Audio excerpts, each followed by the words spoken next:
The thing is, if you're in great shape for a fight, you will have better creativity, because when you get tired, yes, it's like a horse, who has like a mask like this.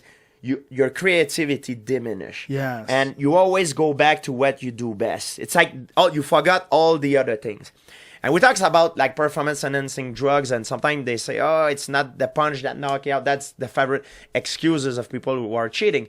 But if you would not have used these things, you wouldn't have the physical abilities that you have, and perhaps you would have been shrink like this, and you wouldn't have that creativity. So that's why, that's what I'm saying. And creativity is very important for a fighter. And sometimes creativity is linked directly with physical condition. Fatigue, yeah. Yes. Yes. That's what I found so interesting about Cedric Doumbé, is being there and watching him train at my gym. I was like, oh, it was very enlightening, because I've seen him fight before, and his fucking gas tank's incredible. And he sees guys wither. They start to wither, and then he comes on and he knocks them out. But it's because he can keep up a pace they can't keep up. Yes. Because his training is fucking ruthless, man. Yeah, it's all sprinting. It's all, bah, bah, bah, bah, bah. He's on the treadmill. Ah, get to the back. 15, 13, 14, go. And he's like, bah, bah, bah, bah, bang, bah, bah, bah, bah, bang. Yes. So his body is conditioned to have a much higher threshold for endurance than the average fighter, who's just doing normal mitt work, normal bag work, normal road work. Yes. Everything he's doing is like sprint recovery. It's also the volume. A lot of guys, I think, and that's one thing I realized, I think I did too much. We have this tendency of always wanting to do more and more, but more is not better. Like more intelligent is better. You got to know when to pull it back. Yes, you burn yourself out. And that's one thing too. If the fight in mixed martial art is 15, perhaps 25 minutes, you want to know how much intensity you can give for that amount of time, not for 2 hours. Right. You know what I mean? Right, yeah. And this is where the training differ in, for example, in jiu-jitsu, wrestling, and mixed martial art. And that's when you need to be smart.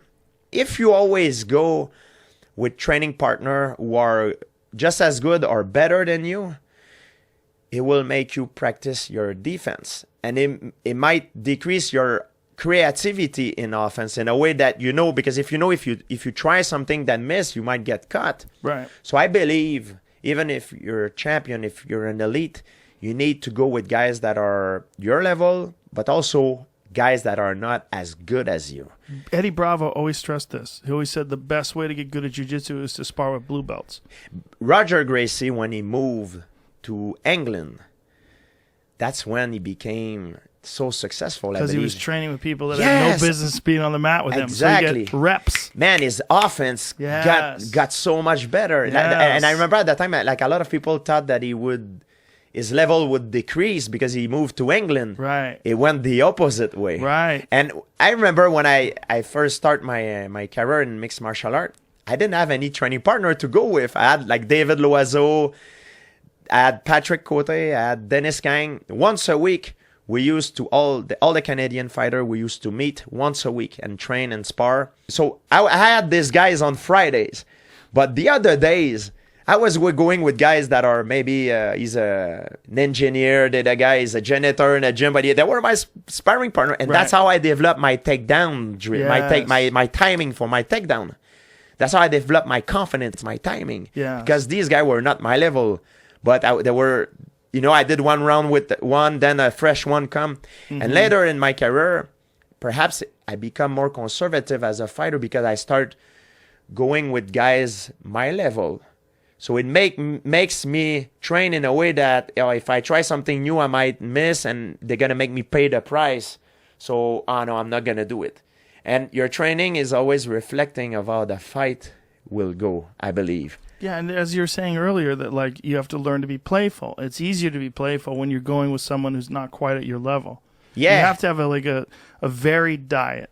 Like you have to have people that are elite where you have to know what it feels like to be in there against an elite fighter, but also people that aren't as elite, so you can practice things. That's right. I think you need to have a big range of a variety of training partner. Yes. Because if you're used to have different training partner, the bigger is your range, the better you will be able to adapt and become the perfect nemesis of different kinds of style.